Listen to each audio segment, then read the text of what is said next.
guys, welcome back to my channel. It's been a long minute. Thank you so much for joining me once again, and let's hop right onto today's video.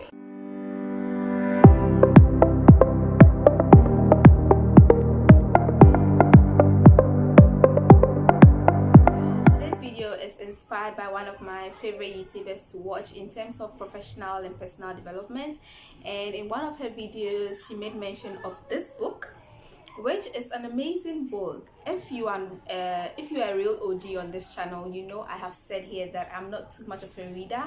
However, I did take time to read some portions of this book and some part that I found interesting, and I'll basically be sharing that knowledge with you all today. And as you can see by the title, we'll be talking about the importance of sleep to focus and productivity.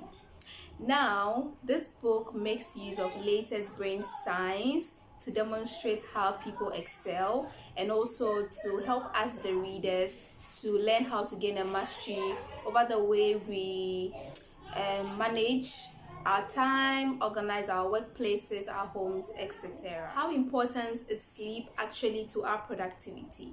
Sleep is actually a very important yet underrated part of our day. It's not just for any mere reason why our body has been designed this way to want to rest at a point. So research shows that while we sleep, while we take a rest, our body goes through cellular repair and then memory formation. So this is a very important part of our days, when our brain works on putting together the memories that we made throughout the day, whatever we studied, everything that we did for the day. It puts it all together in the form of a memory, so that we remember everything that we had going on throughout the day.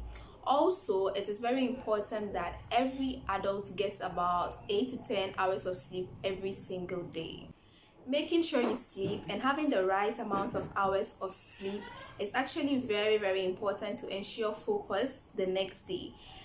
In recent times, we could hear comments such as, oh, I only sleep for 4 hours and I'm good. I only sleep for 5 hours and I'm good, and I stay productive, I work the rest of the day and what have you, and that's just how it works for me. It actually isn't right, and it actually isn't helpful. So you should make sure that you are getting the right amount of sleep, which is about 8 to 10 hours every single night. Also, we tend to have people who substitute sleep with tablets or coffee in order to stay awake to do all sorts of things, maybe work or what have you, which is also a very bad habit, because these tablets, these drugs and caffeine and what have you do only keep you awake, right? But then again, they distort the memory formation. They actually affect you. You could find the effect of it months after, or even years after, or maybe a few days. And then there is a myth that says that, you know, I can actually catch up on sleep. That is very wrong, and that is actually nothing. It's not how it works, actually, if that's how I should put it, because research shows us that every single night is an independent night, in that you cannot say, I'm going to catch up on, maybe I'll make sure I'm sleeping 4 hours this week and work and do whatever I have to do, and then I'm going to catch up on it next week, or I'm going to sleep 2 hours this night, I'll catch up on it later tomorrow, or what have you. It doesn't work like that.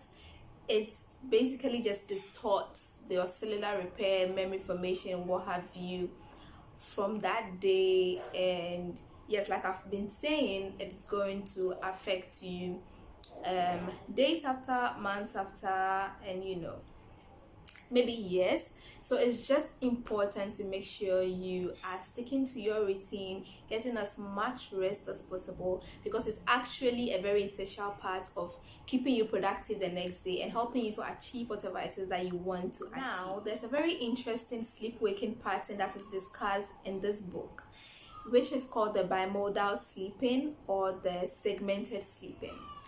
It is actually an ancient way of sleep which is found to be very productive. In this book it says that the way we sleep now, having a full 8-hour rest in the night, or a full 6-hour rest, or 10-hour rest throughout the night, it's not ideally the right way to be sleeping. This bimodal sleeping method or pattern, or the segmented sleeping method, is actually more effective, if I should say, or it has proven or shown to have had great results in terms of productivity and focus. So now, how does this segmented sleeping work? So it's basically sleeping right after dinner for about 4 to 5 hours. You wake up in the middle of the night for about 1 hour, and then you go back to sleep for about 4 to 5 hours again. So at the end, you have your 8 to 10 hours of sleep with a break. So that break in sleep is actually what is seen to be very important.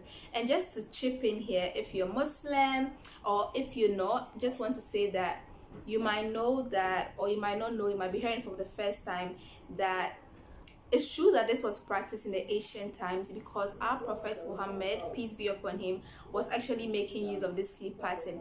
He would go to sleep after the final prayers for the day, and then wake up in the middle of the night to offer the night's prayer, and then go back to sleep.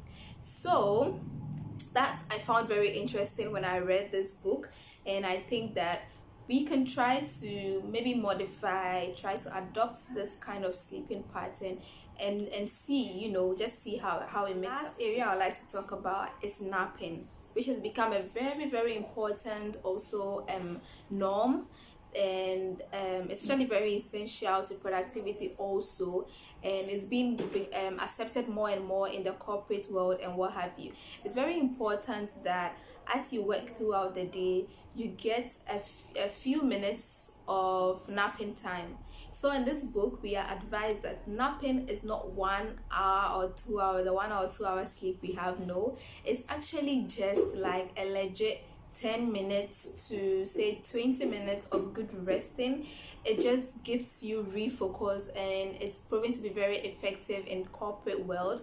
That companies or organizations that give their employees the opportunity to have this rest, to be able to find who have created some sort of space where people can go and have a nap, take some time off, and resume to work, are doing much more than those who are having to work full-time behind their computers. Video, I'd just like to say that I found these tips, research, information very interesting and helpful. And let's not forget that sleep is actually one of the most critical factors to our focus, productivity, mood regulation, memory formation, and what have you. And I hope that you guys enjoyed this video. Let me know in the comment section if you found this helpful, or if you would want to try them. I mean, if you're struggling with focus or productivity, we could try adapting and making use of some of the things that have been shared in this video, so we see how it makes a difference. How does it change us, how does it make us more focused. And subscribe to my channel if you haven't already. I'll see you guys on another video. Bye.